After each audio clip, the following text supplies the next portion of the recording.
Hi guys, it's Angie with Fun Endeavors Tie-Dye Lab.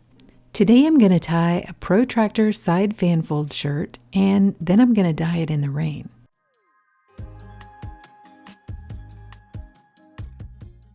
I'm going to start by making a mark with a washable marker on the side of my shirt where I want to begin my fan fold. I'm going to take an old piece of sinew and wrap it around the washable marker and then place one end of the sinew on the mark that I made on the shirt and then draw an arc on the shirt. I'm going to draw several just kind of as guidelines. You really don't have to do this if you don't want to because I'm going to use my protractor lines to do my fan folds. I have a really large protractor which I purchased from Harbor Freight. I'm placing the baseline right on the bottom or the side of the shirt, and then I'm going to place the 0 on the mark that I made on the shirt. Using my washable marker, I'm going to make a mark every 20 degrees on the protractor. I'm also going to spin the protractor around to continue those marks onto the sleeve of the shirt. Then using a straight edge and my washable marker, I'm going to draw straight lines from the outer edges of the shirt to that center line.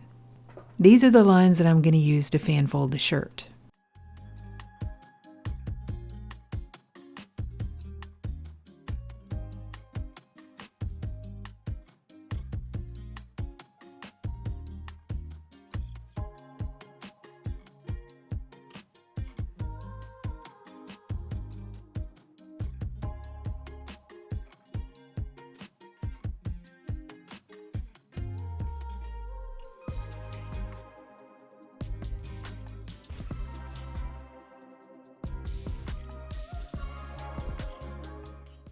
Once I have the lines on my shirt, I'm going to start on one side of the shirt and pinch that first line and fold it down. Then I'm going to go on to the next line, pinch that line, and fold it down and place it on top of the first one. I'm going to continue this process until the shirt is fan folded. These are going to be some pretty large fan folds. If you want smaller ones, you just do less space in between each line by making marks, say every 10 degrees on your protractor or even less.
Once I have the shirt fan folded, I'm going to tie it up with some kite string.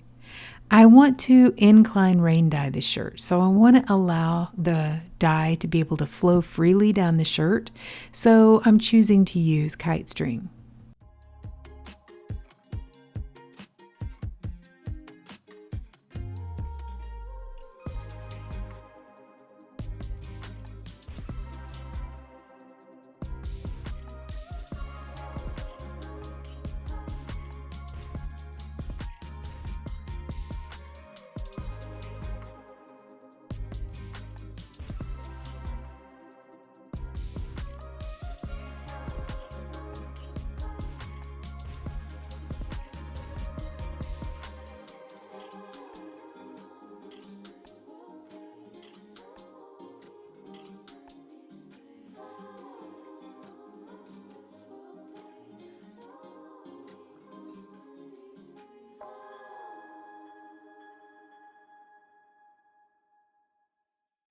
Like I said, I'm going to rain dye this shirt, but I'm going to go ahead and apply the dye inside. So I've taken a piece of vinyl guttering, placed the shirt down inside of the vinyl guttering, and then because the folds on this shirt are really tall, I have to find some way to extend this guttering a little bit. So I've taken some plastic cutting boards, which I purchased from the dollar store, and cut them into strips. I'm going to take and place those strips beside the shirt on either side of the shirt, and that will make my barrier a little taller for the ice. And then because this is a pretty narrow shirt, I'm going to use some dye bottles and stick them on the side of the vinyl guttering to kind of push all of this contraption together. Sometimes it's just a fun little project to figure out how to make an ice barrier on a shirt like this. So just work with what you've got and try to figure something out that works. I want the folds on top though. I don't want to lay the shirt down on its side and apply the dye that way. I want the dye to be able to flow down those folds. Once you've figured out kind of how you're going to be able to make an ice barrier and keep everything together, you can go ahead and take that kind of apart to make it a little easier to apply the dye. I'm going to do that with this shirt because if it's just pushed too tightly together, it's hard to get the dye in that space.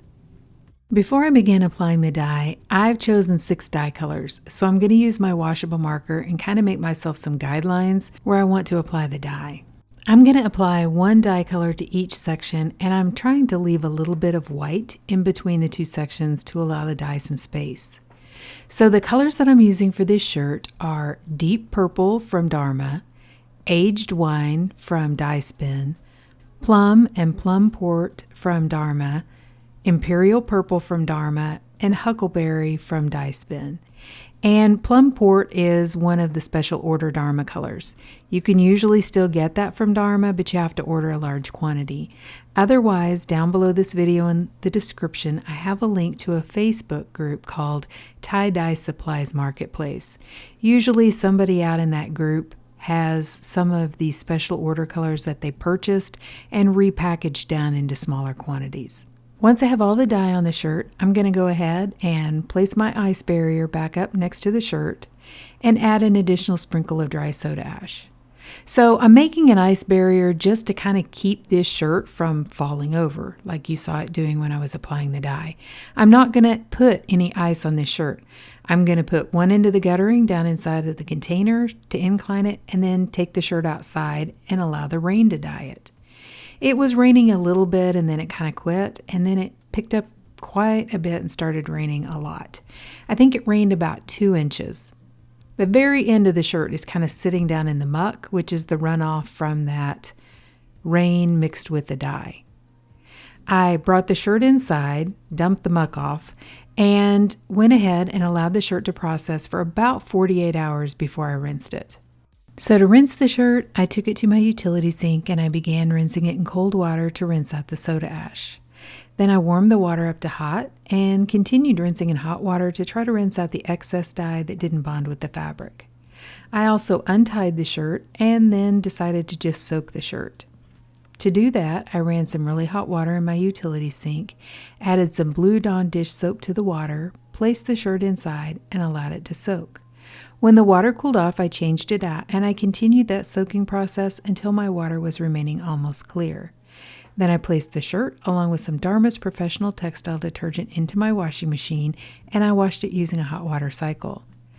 Okay, so the shirt's been washed, dried, and ironed, and let's see what it looks like. Okay, so what do you guys think? I think this one looks pretty cool. I do have some blotchiness in my colors though. And what I mean by that is we got like about 2 inches of rain and the colors did dissolve and they did move, but they didn't move as much as I was wanting them to. Honestly, it was a summer day and so it was a summer rain, was warm outside. What I think may have happened is I think that the dye was bonding too quickly with the shirt before it could run very far down the shirt. I also think that my ice barrier that I put on one side of the shirt may have hindered a lot of that rain getting down to the shirt. Next time I'll have to figure out a way to keep the shirt up next to the side of the guttering so that it doesn't fall over, but not have something keeping the rain from getting to the shirt. Then I think I would like my result a little bit better. I mean, it's not bad. I really do think it's a pretty shirt. But it's not what I was wanting. The plum port is that kind of orangey burgundy color. It's been a while since I'd used that color, and so I just pulled it and thought, well, let's try it. But it really stands out on this shirt, that's for sure. So overall, I think the shirt's okay. I wouldn't classify it as a perfect success, but it was a fun thing to do. But what do you guys think? Please drop me some comments down below and let me know. And if you've enjoyed the video, I sure would appreciate it if you would like it and if you'd subscribe to my YouTube channel. If you'll hit the bell, you'll receive a notification whenever I upload a new video. Thank you all for watching, and I hope you have a great day.